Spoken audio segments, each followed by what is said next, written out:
yang tampil itu perasaan kesel sama sinis ya buat saya. Jadi kalau misalnya yang dia sampaikan itu adalah cerita, dan buat saya genuine, apa yang dia sampaikan ya bener kayak gitu gitu.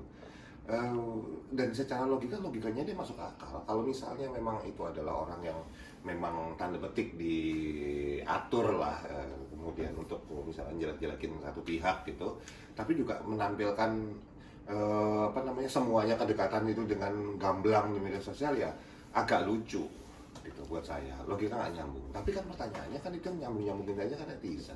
Apakah netizen selalu benar?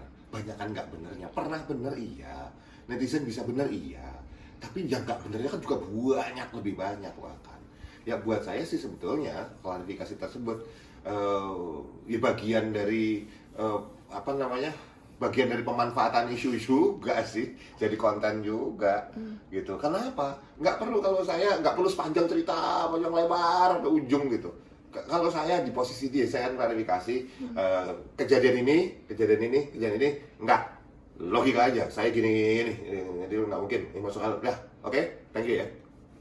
Nggak sampai 5 menit selesai gitu. Kalau ini kan panjang. Apa? Konten.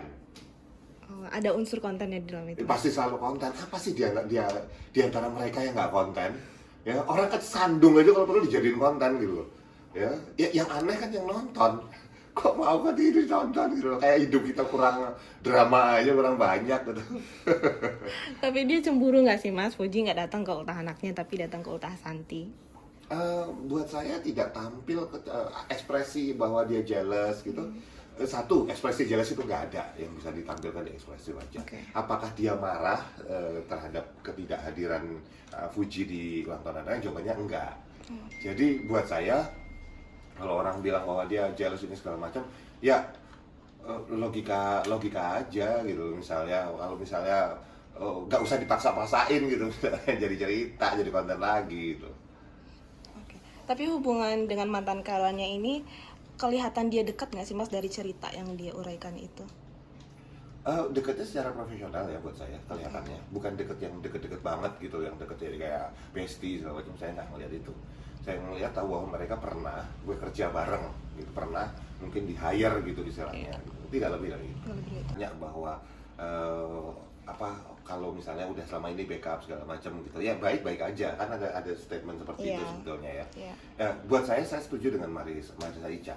Kenapa? Ya yuk gitu ya, saya menantang semua orang yang nonton, nggak sedikit aja kalau kita baik sama orang, sebetulnya pingin orang itu juga baik sama kita.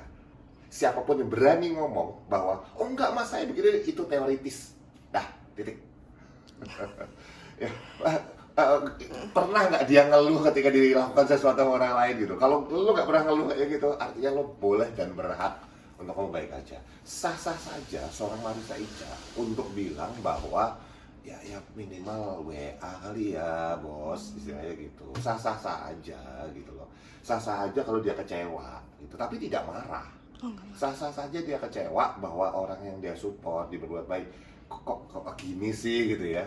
Ya sah-sah saja gitu loh. Kalau ada yang berani bilang bahwa nggak boleh gitu, siapa lu bilang nggak boleh gitu loh logikanya.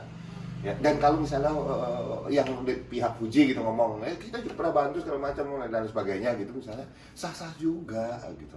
Ini kan perdebatan orang yang biasa terjadi di masyarakat setiap hari gitu ya. Cuman karena yang satu Fuji, yang satunya Marisa Ica, jadinya kayak seru. Isinya nggak ada. Tapi sampai klarifikasi ini berarti dia merasa ingin dihargai nggak sih Mas? Terakhir. Ya buat saya sih itu message-nya, pesannya jelas ya, bahwa dia juga pingin tanda petik minimal dianggap seimbang lah, imbal balik gitu loh, cukup dihargai sebagai teman gitu misalnya gitu. Dan buat saya permintaan atau harapan dia sebetulnya bukan harapan yang salah sih ya. Saya lagi, siapapun yang punya teman dan sudah membantu temannya, begitu temannya nanti suatu hari melakukan apa yang dilakukan Fuji misalnya atau dilakukan yang lain, mungkin dia akan curhat. Ini maksudnya ngomong netizen ya, dia akan curhat, kok gitu ya dia, padahal aku kan udah bantu dia, terus mau hujat orang lain kayak gitu. Jadi normal aja ya Mas ya? Ini hal yang sangat normal terjadi sehari-hari. Pertanyaan malah yang membuatnya jadi heboh apa sih?